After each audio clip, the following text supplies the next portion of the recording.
Hello everyone, this is Kevin T. Rodriguez, film critic of iCritic.net, and, I was, not watching, but glancing at the presidential debates last night, and, of course, it sinks in that, my goodness, one of these two people are gonna be the President of the United States, and that is really scary, and I bring that up, not because I want to discuss the presidential debates, but because when you wake up to news like this, it kind of just goes to show that no one has first world problems like celebrities.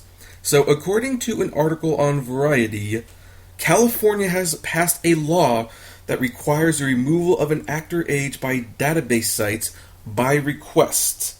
I'll post a link to the article below, but some of the highlights is that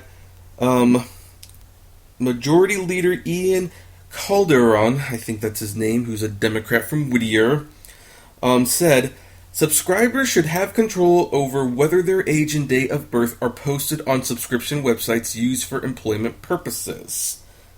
AB 1687 provides a necessary clarification in the law that will help prevent age-based discrimination for individuals seeking employment in the entertainment industry. And, let's see, the SAG president, Gabrielle Cateris, who urged members to contact Brown, members of SAG, that is. She said, age discrimination is a major problem in our industry and it must be addressed. SAG-AFTRA has been working hard for years to stop the career damage caused by the publication of performers' dates of birth on online subscription websites used for casting like IMDB. We are now in the final stages of securing the enactment of a California law that would help combat age discrimination by giving performers the right to request the removal of their date of birth when it's included in one of the online subscription sites. So, okay, here's the thing.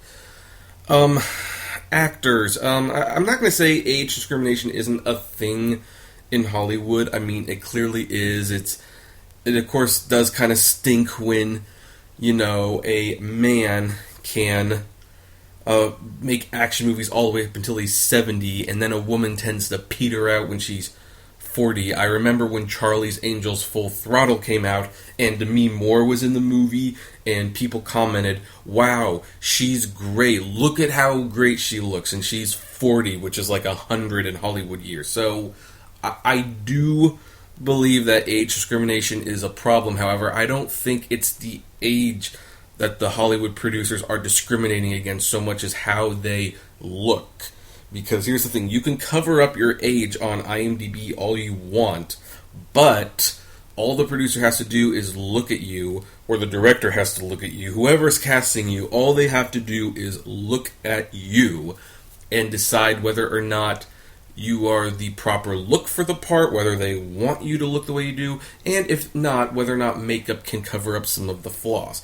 That's how this industry works. And Hollywood is, of course, even though they're super liberal and they like to tout that, oh, we're feminist and we're not racist and we're not bigotry, they actually operate on the most sexist, racist, and bigotry principles in the world. And it's not necessarily their fault. It's because most of America does not look like Hollywood. Most of the world does not look like Los Angeles. And when they make movies for a mass market, they're catering to all America. And for better or worse, when actors get old, general public tends to lose interest in them. I mean, and again, this doesn't solve the problem that men, for some reason, can get away with being 70 or 80 and still making movies. I mean, Peter O'Toole's final Oscar-nominated film, and I think it was even his last film, which was Venus, showed him as like a 92-year-old man falling in love with a 18-year-old woman. And it was a good movie, don't get me wrong, but you would never see that in reverse. So, it's interesting. Will this new law help their cause? I don't think so, because all people have to do is go to something like Wikipedia or a fan site, sites that are not subscription-based, to get their age. It's a total waste of time, and Yeah, again, first world problems. I mean, again, I was watching the presidential debates on and off. Like, well, I was kind of eating dinner while friends watch it, and then we watched a movie, something that was actually worth watching. And again, one of these people are going to be the president. They're going to actually be signing bills into law. And we wake up and the actors are complaining about displaying their ages on IMDB. I mean, talk about self-righteous. How can you not have your priorities in check this much? And that was my cell phone you just heard. I'm not going to re-record that part. So anyway, I would like to know, what are your thoughts on this? You know, is this a good thing? Do you care? Do you not care? I'd like to know. Comment below, like, favorite, share, subscribe, and as always, flame responsibly. Have a good one.